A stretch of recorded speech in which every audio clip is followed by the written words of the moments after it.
नाज़रीन मोहतरम, वीडियो को शुरू करने से पहले आप सबसे एक मोदबाना गुजारिश है कि नीचे मौजूद सब्सक्राइब के रेड बटन को दबाकर वाइट कर दें और वीडियो को शुरू से लेकर आखिर तक जरूर देखिएगा ताकि मिर्जा गुलाम अहमद कादियानी के खिलाफ कोई भी इबहाम बाकी ना रहे।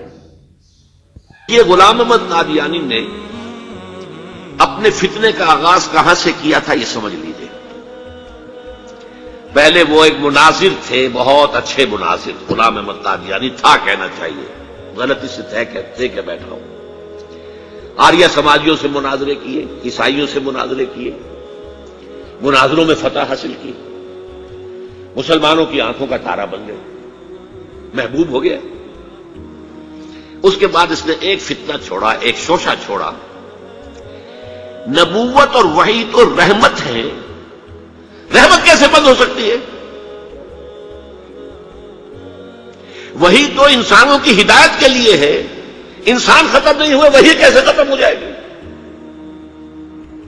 देखिए, बजाहिर यहां दलील है, इट अपीयर्स कन्विंसिंग, बात समझ में आती है।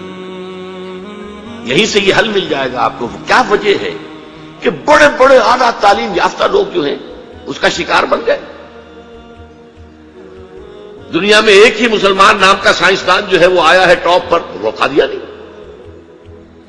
एक ही मुसलमानों का नाम रखने वाला जो है वो international court of justice Hague का जो है जज बना है, वो कौन? कादियानी।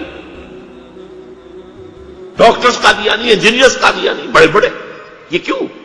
ये बात ऐसी थी कि जो बज़ाहिर दिल को अपील करती है कि जब हजरत आदम से कहा था, इम्मा यातियन्नकुम मिन्नी हुदन फमन तबिअ हुदाया फला खौफुन अलैहिम वला हुम यहज़नून, इंसानों की हिदायत के लिए वही का रास्ता खोला गया।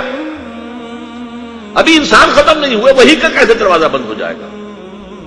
इजराए वही का पहले शोशा छोड़ा, और जब वही जारी है तो नबूवत जारी है, लिहाजा फिर आखिर में आके नबूवत का दावा कर दिया।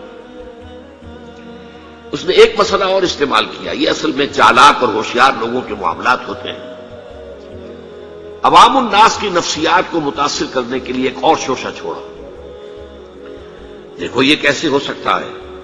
हमारे नबी हजरत मोहम्मद सल्लल्लाहु अलैहि वसल्लम वो फौत भी हो गए, दफन भी हो गए, जेरे जमीन दफन है, और ईसा इब्न मरियम वो आसमान पर उठा दिए गए, वो आसमान पर है। कैसे हो सकता? अब आम मुसलमान के लिए इसमें भी एक अपील है कि इसमें तो गोया कि साबित हुआ कि हजरत ईसा इब्न मरियम जो है वो अफसल हो गए मोहम्मद से सल्लल्लाहु अलैहि वसल्लम। ये है वो चीजें कि जिनसे हालांकि अफजलियत का इससे कोई ताल्लुक नहीं। असहाबे कहफ अगर 300 बरस तक सोते रहे तो इसमें कौन सी अफजलियत हो गई? कोई अफजलियत का सवाल नहीं। इस एतबार से हजरत उजैर को अगर 100 बरस तक मुर्दा रखकर अल्लाह ने दोबारा जिंदा कर दिया, कौन सी अफजलियत इसमें हो जाए? अल्लाह की कुदरत है, अल्लाह कर सकता। लेकिन आम आदमी को अपील करने वाली बातें हैं, लिहाजा उसने शोशा छोड़ा कि नहीं नहीं ये गलत है, ये मौलवियों के ढकोसले हैं, ये कुरान मजीद में सराहत के साथ नहीं है, ये हदीसों के अंदर है। हदीसों के बारे में जो है वो हम इत्मीनान नहीं कर सकते कि हजरत मसीह जो है वो सूली नहीं चढ़ाए गए। वो सूली चढ़ाए गए, वो फौत नहीं हुए, अलबत्ता जख्मी होकर वहां से उतार लिए गए थे। फिर उनका इलाज मुआवजा हो गया, फिर वो इलाका छोड़कर कश्मीर में आ गए, यहां आकर इनका इंतकाल हो गया, यहां दफन हुए, यहां कश्मीर में उनकी कब्र भी मौजूद।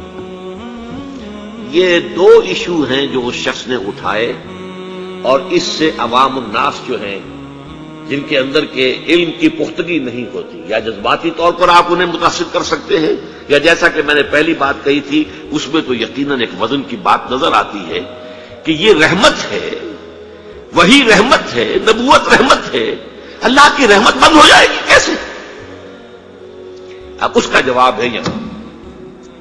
मैंने उस कादियानी से कहा कि मुझे ये बताओ कि क्या तुम ये मानते हो कि अल्लाह की हिदायत कुरान में कामिल हो गई? उन्होंने कहा हाँ हम मानते हैं, हिदायत कामिल हो गई। मैंने कहा क्या तुम ये मानते हो कि कुरान महफूज है, इसमें तहरीफ नहीं हुई? यहां मानते हैं कुरान महफूज है, इसमें तहरीफ नहीं हुई।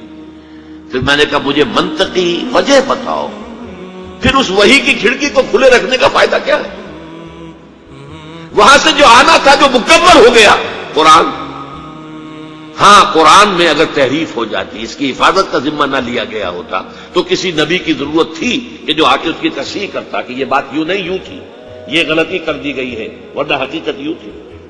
منطقی اعتبار سے ایک حاجت، ایک جواز پیدا ہوتا ہے اس وحی کے جاری رہنے کا اور نبوت کے جاری رہنے کا، بشرطے کہ ان دو باتوں میں سے کسی ایک کو مانو، یا تو یہ کہو کہ ہدایت قرآن میں مکمل نہیں ہوئی، اور یا کہو ہو تو گئی تھی لیکن قرآن جو ہے گم ہو گیا، قرآن کے اندر تحریف ہو گئی، وہ اصل قرآن نہیں ہے۔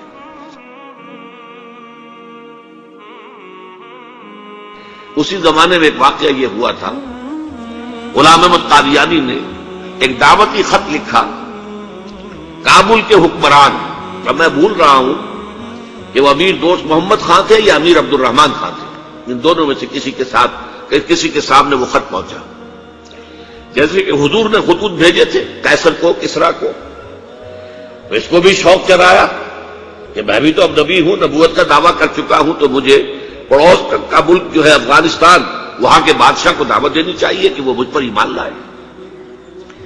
جب وہ خط وہاں پہنچا ہے تو امیر کابل نے اسی خط پہ 2 الفاظ لکھ دیے اور واپس کر دیا۔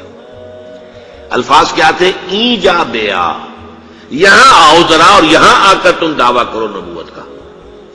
یہ تم انگریز کی چھتری تلے بیٹھے ہوئے دعوے کر رہے ہو، انگریز کے سائے تلے جو ہے، اور انگریز جو ہے تمہیں سپورٹ کر رہا ہے، تم نے جہاد کو جو ہے ختم کر دیا، دین کے لیے حرام ہے اب دوستوں قتال، حرمت قتال۔